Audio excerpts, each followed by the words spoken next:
Ngayong adlaw, mega mego. Salamat kayo ha sa inyong mga comments sa atong presko kayo nga isda.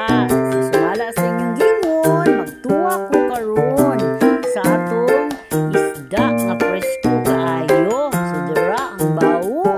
Ako na siyang hiwa-hiwa. Ang i-prepare. I-prepare ko ang mega mego o kamunggay nga presko kaayo.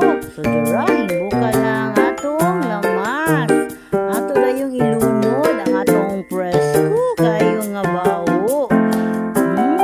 Humot jini kayo no ang isda nga presko. So dira ang asin, espada o ang atong seasoning. Mo ni siya mupangamot o mo lami sa atong tinula. So dira po ang atong presko kayo nga dahon sa kamunggay.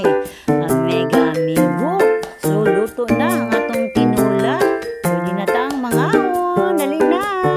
Mangaon na ta mega mego. Sa atong tinula nga presko kayo. So dayon kay ubay-ubay man to ang isda nga akong napalit. Paksiw po ta mega amigo. So butangan na to og mga lamas. Dira. Unya magprito po ta sa uban. So simple ra kayo no ang atong recipe karon. Tinula, pinaksiw o pritong